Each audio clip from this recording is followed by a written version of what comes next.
When rumors began circulating that Nigerian intelligence operatives had attempted to orchestrate a covert operation to capture or eliminate Captain Ibrahim Traoré, the transitional president of Burkina Faso, it sent shockwaves across the African continent.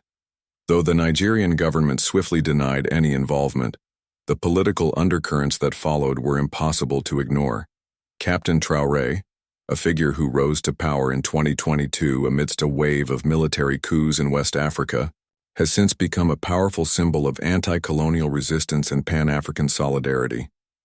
His increasingly bold stance against French military influence, his alignment with other military regimes in Mali and Niger, and his outspoken criticism of Western interference have made him a target not just for international powers, but also for regional actors wary of his growing influence. According to whistleblower sources from within the Burkinabe military intelligence community, Traoré's security detail intercepted communications suggesting an external plot, allegedly linked to foreign-backed Nigerian operatives. The operation reportedly involved plans to destabilize the leadership in Ouagadougou under the guise of anti-terrorism cooperation. When the news broke through encrypted networks and online Pan-African forums, it triggered a massive wave of reactions. Protesters filled the streets of Ouagadougou and Bamako, burning Nigerian flags and chanting slogans in support of Traoré. Across social media, hashtags like Adrir Hands Off Burkina and Abru I Stand With Traoré began trending, especially among youth who view him as a defender of Africa's right to self-determination. In response to the alleged attempt, Traoré made a televised appearance flanked by high-ranking military officials declaring that Burkina Faso would not be intimidated by any external pressure. He reinforced his commitment to Pan-African unity, emphasizing a renewed military alliance with Mali and Niger under the Sahel Security Charter. Furthermore, he announced plans to expel certain foreign NGOs and agencies accused of working as cover for intelligence operations, a move seen as a direct signal to both regional and global actors. The message was clear: Burkina Faso would not bow to neo-colonial tactics or regional bullying. Nigeria, on its part, denied all allegations, stating that its focus remains on regional peace and counterterrorism cooperation. Yet many saw the denial as hollow, especially given Abuja's uneasy relationship with the recent wave of military-led governments that have defied ECOWAS and Western-aligned policies. Diplomats scrambled to contain the fallout, but the political fracture lines were already deepening. ECOWAS found itself in a difficult position, caught between Nigeria's influence and the growing legitimacy of the military regimes that are fast winning hearts and minds on the ground. The incident ignited a broader debate about sovereignty, regional power struggles, and the future of African governance. It also exposed the deep distrust that now exists between revolutionary states like Burkina Faso and legacy power brokers like Nigeria. While no formal proof of the kidnapping attempt has been made public, the fallout itself has reshaped alliances. Traoré's government has since accelerated military cooperation with Russia and other non-Western powers, consolidating its position both militarily and ideologically. For many in Africa, the failed plot, whether true or not, has become a symbol.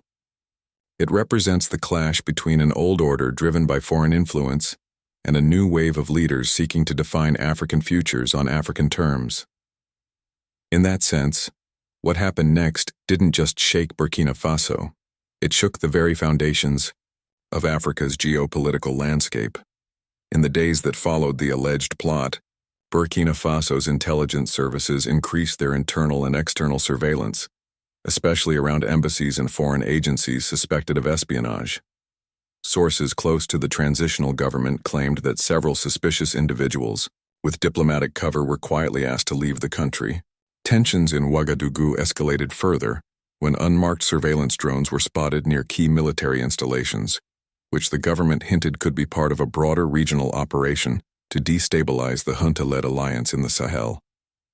These events intensified the perception that Traoré was under direct threat, not just from terrorist insurgents, but also from forces disguised as allies.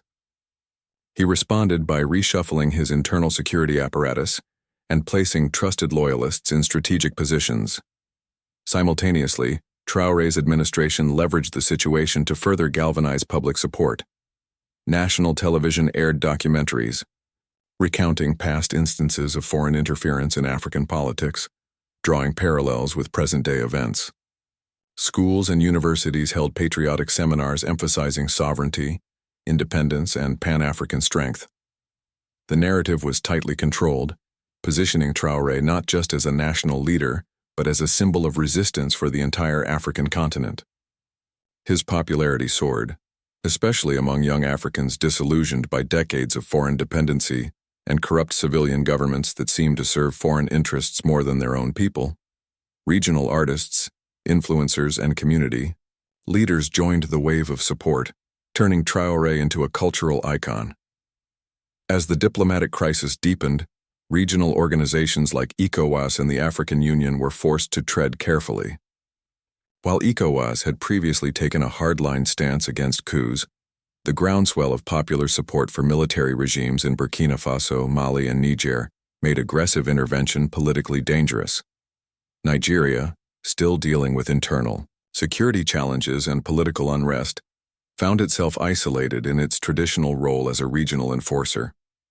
Behind closed doors, several smaller West African nations began softening their public criticism of the Sahelian alliance, fearing a backlash from their own citizens. This marked a subtle but significant shift in the balance of power within West Africa, where populist military leaders began dictating the narrative over traditional civilian elites. Internationally, the episode forced a re-evaluation of foreign strategies in the region. France, already expelled from Burkina Faso and Mali, remained silent, while the United States issued vague statements about stability and dialogue.